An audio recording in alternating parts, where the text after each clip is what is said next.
Na banca de estudo, aprovação.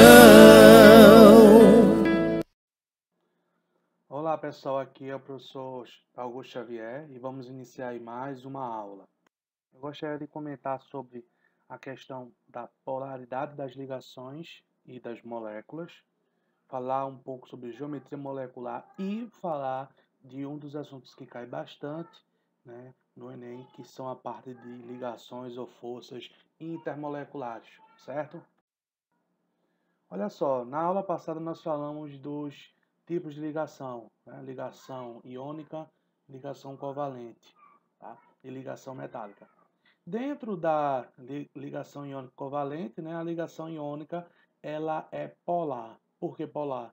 Porque ela tem o cátion, carga positiva, e tem o ânion de carga negativa. Então, ela tem polos, o lado positivo e o lado negativo. Nas moléculas que fazem a ligação covalente, dependendo da diferença de eletronegatividade entre os elementos que estão ligados entre si, vai existir a questão de formação de polos, onde o elemento menos eletronegativo do compartilhamento do par de elétrons vai ficar com a carga positiva e aquele que tem a maior eletronegatividade com a carga negativa. E aí nós temos o exemplo clássico do HCl. O hidrogênio ele possui uma eletronegatividade menor do que a do cloro. Logo, ele vai ter uma região com menor densidade de carga, formação de um polo positivo e o outro de um polo negativo. Mas não são íons, tá certo?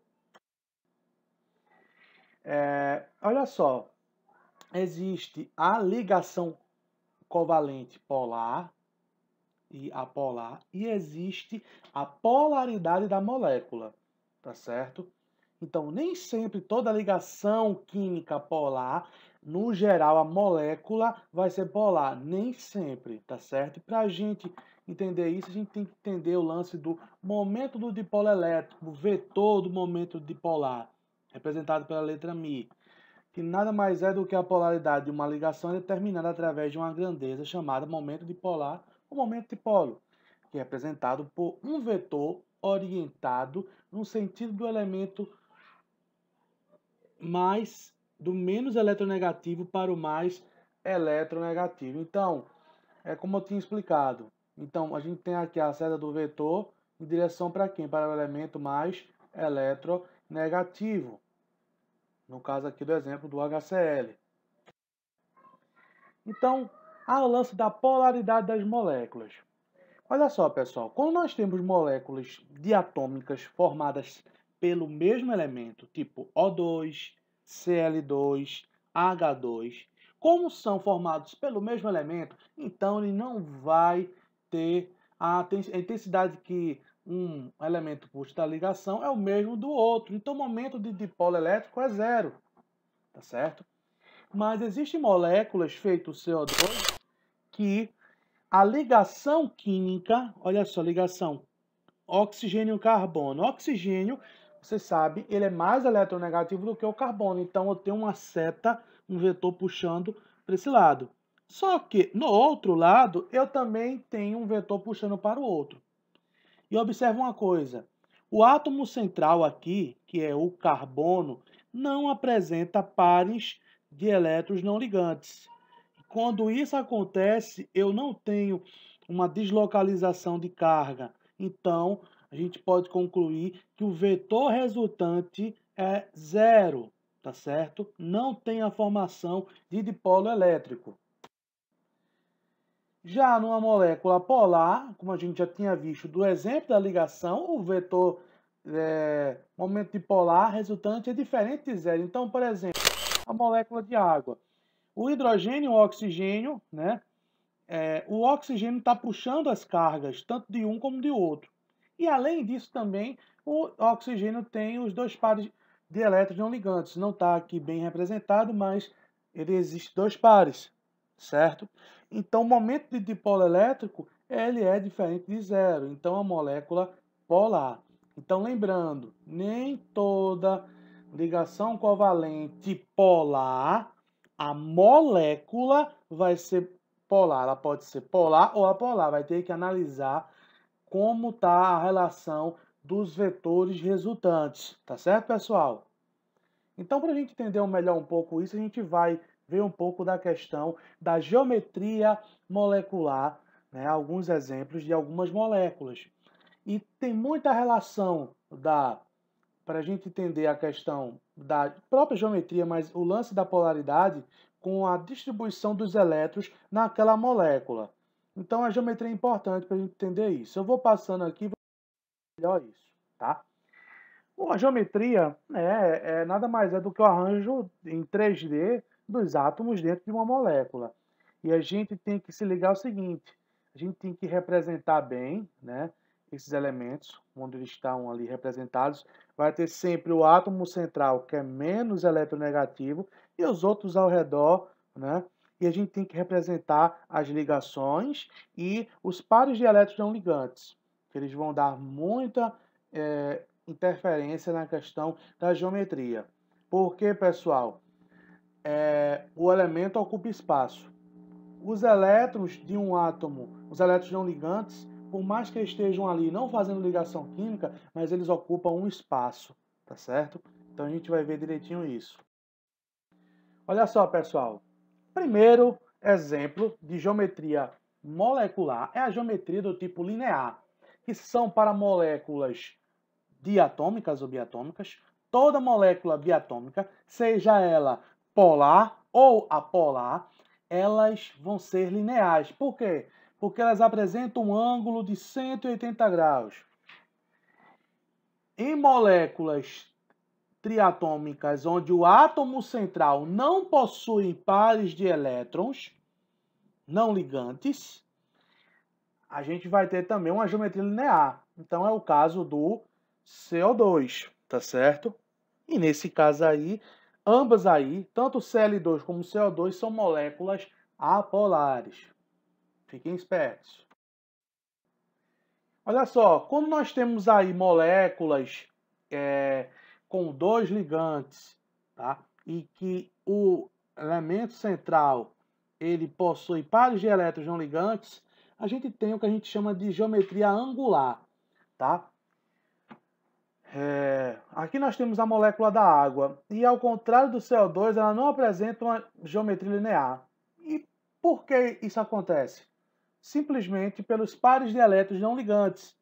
E isso causa o quê? Repulsão, uma torção nas ligações covalentes resultantes. E aí, pessoal, vão gerar uma torção e, no caso específico da água, vai ter um ângulo de 104 graus e 34 minutos, ok? Essa geometria angular pode variar de acordo com o elemento. Por exemplo, se for o H2S, vai ter um ângulo diferente, tá? Mas, quando se tratarmos de geometria angular, são moléculas triatômicas, onde o átomo central possui pares de elétrons não ligantes. Na geometria trigonal plana, são para moléculas que possuem 4 átomos, certo? Moléculas tetratômicas. E aí a gente tem um exemplo do BH3, tá certo? E observa uma coisa, nesse caso aqui, não apresenta o boro, é um daqueles elementos que são exceção da regra do octeto, e ele apresenta estabilidade eletrônica com apenas 6 elétrons.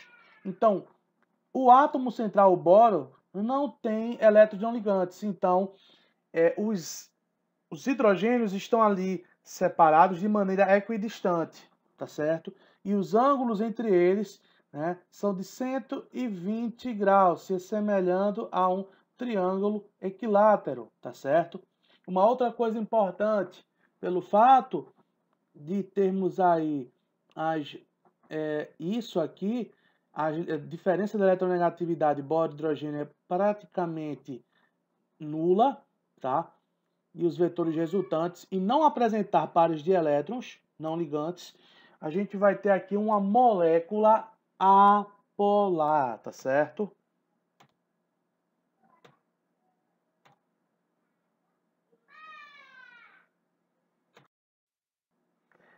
Agora temos uma diferença, moléculas tetratômicas, mas que o átomo central possui pares de elétrons não ligantes. Aí a gente chama ela de geometria piramidal, porque ela se assemelha a uma pirâmide. Olha só, a amônia tem um ângulo aqui de 107 graus e 3 minutos.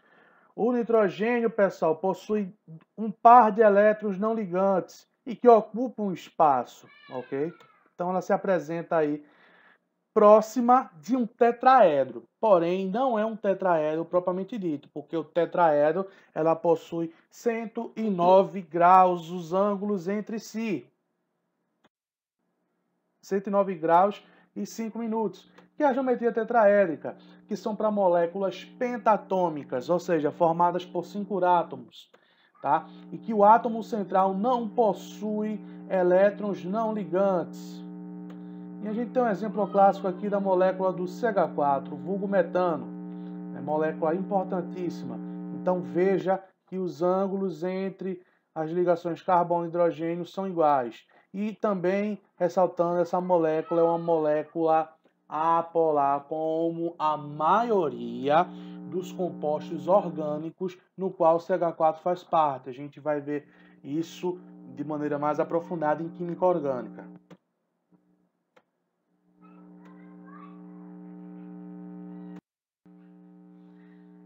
Para moléculas que têm 6 átomos, tá? Nós temos aí a bipirâmide trigonal ou bipirâmide triangular. E é como se eu tivesse em uma parte delas aqui, eu vou ter um triângulo equilátero de 120 graus e os outros dois ligantes vão fazer aqui, ó, ângulos de 90 graus, tá certo? Então nós temos o exemplo do pentacloreto de fósforo, tá? Nesse caso aqui, o fósforo não apresenta pares de elétrons não ligantes. Estão todos aí ligados quimicamente. E para a gente fechar, a molécula de geometria octaédrica. No caso aqui, o hexafluoreto de enxofre, uma molécula formada por 7 átomos, tá? Todos os ângulos aqui formados entre a ligação enxofre e flúor de 90 graus, tá certo? Nesse slide aqui mostramos alguns exemplos, tá certo?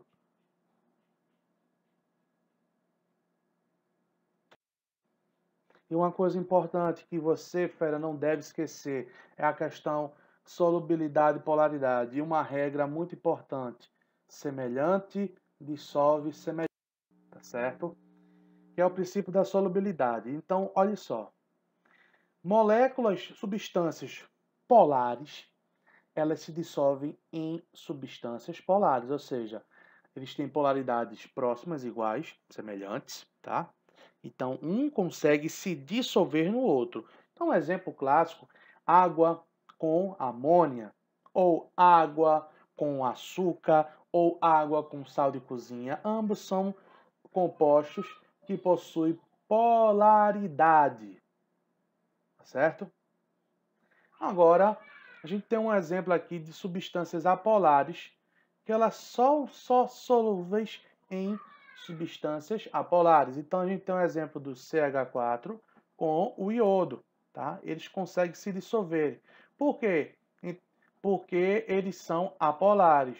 Molécula diatômica formada por elementos iguais, o CH4 aqui, a gente já tinha visto no exemplo atrás. E olha só, polar com apolar não se mistura. E a gente tem um exemplo clássico disso, é a água com o óleo de cozinha. Se vocês observarem, o óleo ele não se mistura com a água. Tá? O óleo fica em cima pelo fato da sua densidade, ele ser menos denso do que a água, e a água fica embaixo. E por que eles não se dissolvem? Pelo simples motivo.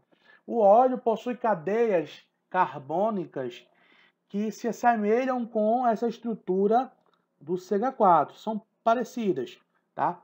E compostos orgânicos, como eu já tinha falado anteriormente, eles possuem solubilidade, né? Eles são apolares, a sua grande maioria.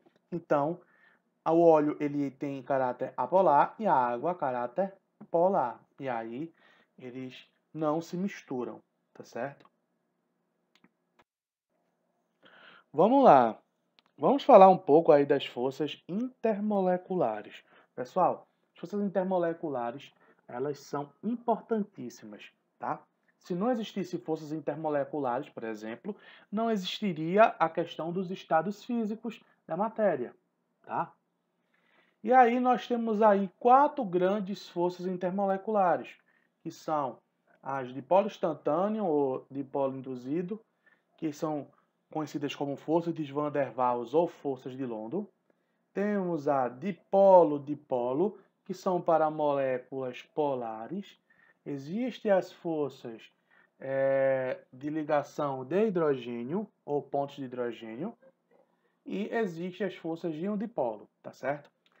Além disso, moléculas elas podem interagir entre elas mesmas e entre moléculas diferentes, e gerando muitas propriedades. Tá? Por exemplo, por que é que um cabelo, né, por exemplo, o cabelo de origem de característica encaracolada, tá? Quando passa uma chapinha, uma escova, ele fica liso, tá? E porque depois, quando coloca água, ele volta ao seu estado originário, tá? Então, existe aí alguma interação entre a água e o cabelo cacheado. Porque quando a gente coloca um pouco de sal, né, num tecido, num pedaço de num tecido vivo, né, tecido vegetal, por exemplo, num tomate, numa carne, enfim, e com o tempo aquele material vai ficando murcho, ele perde água. Então, as forças intermoleculares explicam, né, esse e muitos outros fenômenos, tá? Força de polo instantâneo ou de polo induzido, que são as forças de Van der Waals, tá? São forças que existem para todas as moléculas, mas que elas existem apenas, só existe ela somente nas moléculas de caráter apolar, tá certo? E aí a gente tem os exemplos aí, ó, de moléculas apolares, I2, o C6H6, o argônio, que é um gás nobre, né, logo não faz. Porque qual é o princípio da intermolecular? As moléculas possuem átomos, os átomos possuem ligações, possuem elétrons não ligantes, ou seja, possuem elétrons, tá? E elétrons, né, tem carga negativa. Então, quando uma molécula chega próximo, elétron chega próximo de outros elétrons, tem a questão da repulsão. Então, existe nessa repulsão uma formação, uma indução, uma parte da molécula vai ficar com a carga parcial negativa e outra com a carga parcial positiva. Isso é semelhante ao quê? A um dipolo, ou seja, há um aumento de dipolo, né, que ele foi induzido, mas ele é muito rápido, ele faz, mas depois se desfaz, tá certo? E aí nessa formação de cargas positiva e negativa há o quê? Há uma atração, tá?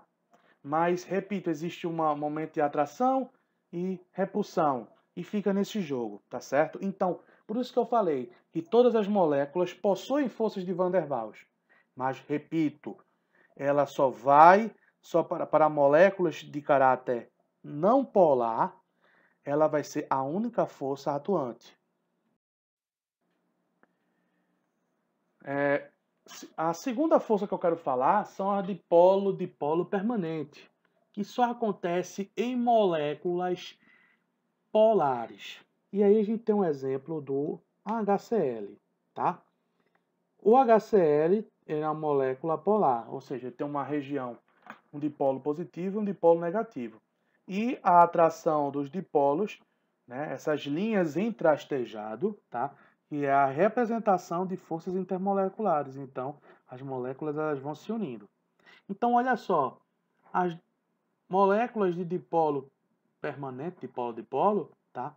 Elas têm uma força, quando comparadas com as que só fazem forças de Van der Waals, maior. Por quê? Porque além da força de Van der Waals, que ela também tem essa força dipolo-dipolo, certo? E, gente, tudo isso, desse momento aqui do dipolo se deve ao quê? A diferença de eletronegatividade entre os átomos da ligação.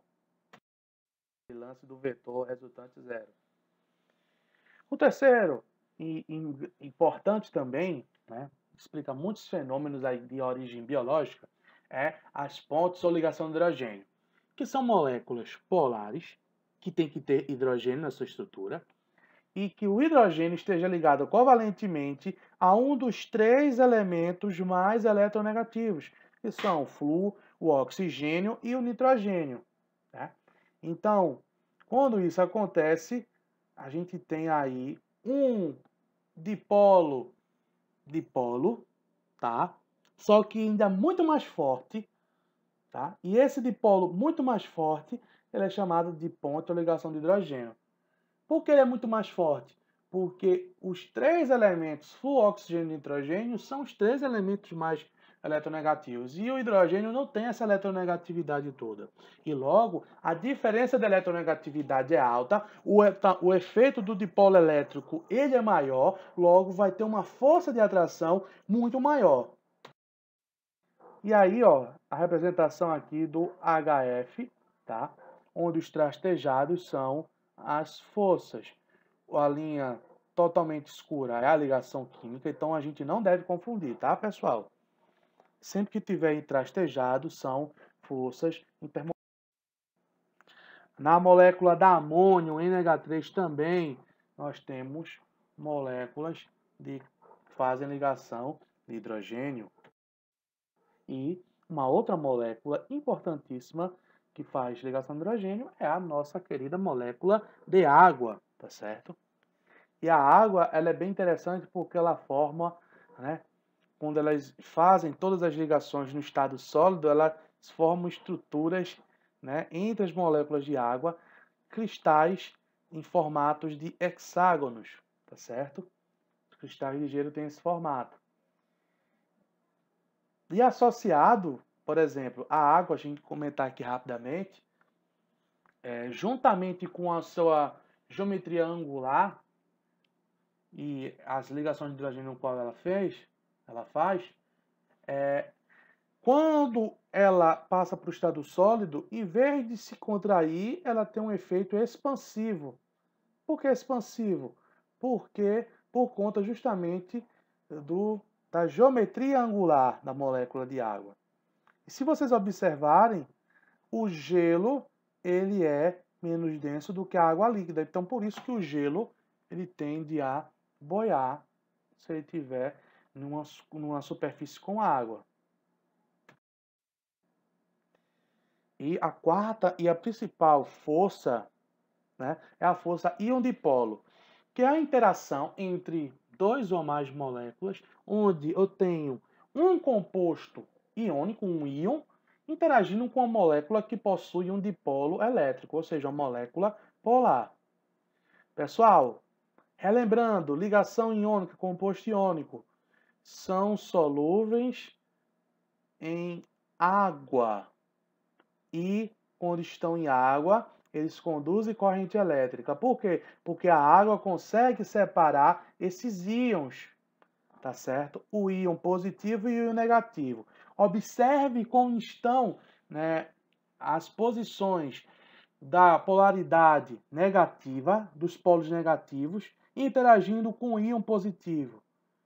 E os polos positivos interagindo com o íon negativo. Então, essa força de caráter eletrostático ela é muito forte, tá?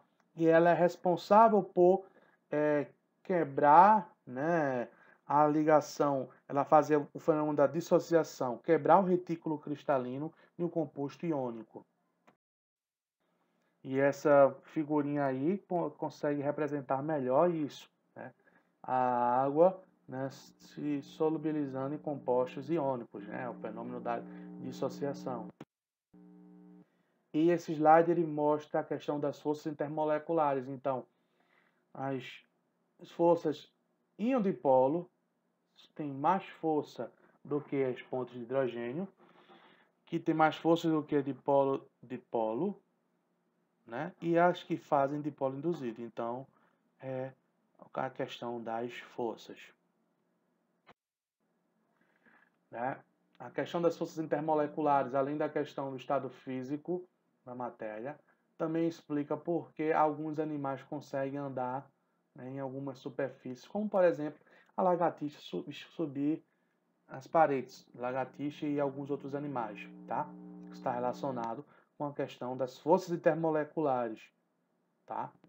Entre as moléculas das patas desses animais com a superfície, da parede. Fenômenos importantíssimos como a tensão superficial, que faz com que alguns insetos consigam, né, andar sobre a molécula de alguns líquidos, como por exemplo a água, né? Tensão superficial, ela é um fenômeno originário pelas forças termoleculares. Tá? Do emparelhamento dos ácidos nucleicos, né, da molécula do DNA, a questão da formação da dupla hélice, tá? Das conformações das proteínas, elas fazem aqui ligações de hidrogênio, tá? Então existe esse emparelhamento, né? Principalmente aqui nesse exemplo aqui das bases nitrogenadas, tá?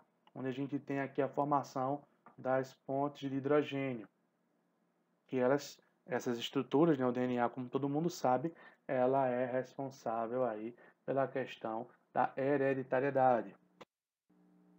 E uma coisa importantíssima, a relação entre as forças intermoleculares e os pontos de fusão e ebulição. Dois fatores eles influenciam para o ponto de fusão e o ponto de ebulição das substâncias. Primeiro, gente, é o tamanho da molécula. Quanto maior a superfície, maior é o número de interações entre as moléculas vizinhas e entre elas mesmas, tá? Isso vai fazer o quê? Quando comparar com uma outra molécula com uma polaridade semelhante, né, ela vai ter um ponto de fusão e ebulição maior, porque tem maior massa, maior superfície, tá certo? Segundo, a intensidade das forças intermoleculares. Quanto mais intensas são as atrações intermoleculares, maiores são os pontos de fusão e ponto de ebulição.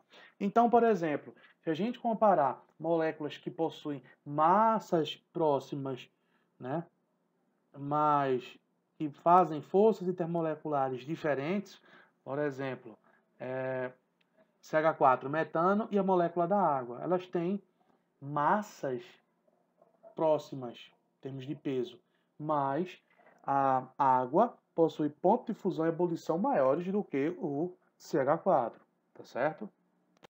Na banca de estudo, aprovação.